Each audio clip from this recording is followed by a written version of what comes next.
ये नज़ारा वडोदरा की महाराजा सयाजीराव यूनिवर्सिटी का है, जहां पर गंदगी के ढेर साफ नजर आ रहे हैं। जगह जगह पर गंदगी नजर आ रही है, साफ सफाई बिल्कुल भी नहीं हो पा रही है।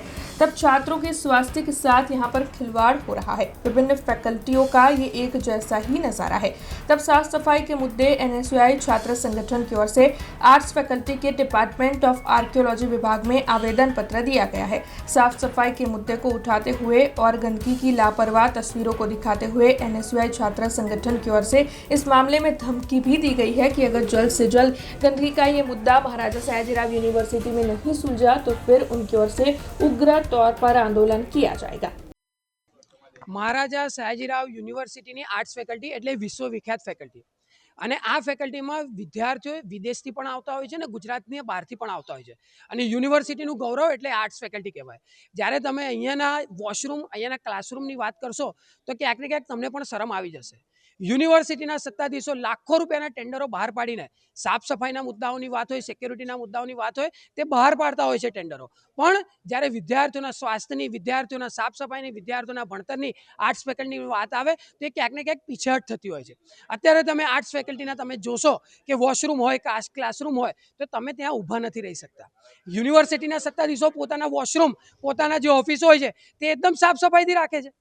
શું એ વિદ્યાર્થીઓના પૈસાથી જ પગાર લઈને, વિદ્યાર્થીઓના પૈસાથી જ ખર્ચો કરીને આ સાફ સફાઈ રાખતા હોય છે તો તેમની તે પણ જવાબદારી છે કે વિદ્યાર્થીઓના વોશરૂમ, વિદ્યાર્થીઓના ક્લાસરૂમ ક્યાંક ને ક્યાંક સાફ સફાઈ રાખે। આજ રોજ NSUI ડીન ઓફિસ ખાતે આર્ટ્સ ફેકલ્ટી ખાતે આવ્યું હતું અને માંગ કરી હતી કે યુનિવર્સિટીમાં જે આર્ટ્સ ફેકલ્ટીના જે વોશરૂમ છે તેની સાફ સફાઈ કરવામાં આવે, કારણ કે એટલી ખરાબ હાલતમાં છે કે ત્યાં વિદ્યાર્થીઓ જઈ શકતા નથી। જ્યાં વિદ્યાનું ધામ હોય ત્યાં સાફ સફાઈ રાખવી પડે અને જ્યાં કહેવાય છે કે જ્યાં સ્વચ્છતા ત્યાં પ્રભુતા, પણ આજે તમે જોશો તો એ પ્રભુતા ક્યાંક ને ક્યાંક આર્ટ્સ ફેકલ્ટીમાં ખોળવાયેલી મળશે। સતત કોઈ બી વિદ્યાર્થી સંગઠનો હોય, NSUI કે અન્ય વિદ્યાર્થી સંગઠનો હોય, જ્યારે રજૂઆત માટે આવતા હોય ત્યારે સતત ડીન મેડમની ગેરહાજરી હોય છે। જે ડીન મેડમ હોય છે તે વિદ્યાર્થીઓનો અવાજ સાંભળવા, યુનિવર્સિટી ફેકલ્ટીને ચલાવવા માટે અહીંયા તેમની નિમણૂક કરવામાં આવી છે કે અહીંયા શું પ્રશ્નો હોય છે, ના કે ગેરહાજર રહીને મહોત્સવ કરવા માટે। જ્યારે પણ NSUI વિદ્યાર્થી સંગઠન અહીંયા આવ્યું છે ત્યારે સતત ગેરહાજરી આર્ટ્સ ફેકલ્ટીના ડીનની હોય છે।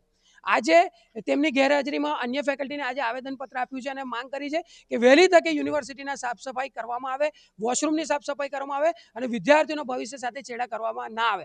અને જો આવનારા સમયમાં નહીં કરવામાં આવે તો NSUI खूब मोटा पाया पर आ वस्तु ने लेने गंभीरता से आंदोलन करશે। हमसे जुड़े रहने के लिए हमारे YouTube चैनल को सब्सक्राइब करें और नई वीडियो की नोटिफिकेशन के लिए बेल आइकॉन को दबाएं।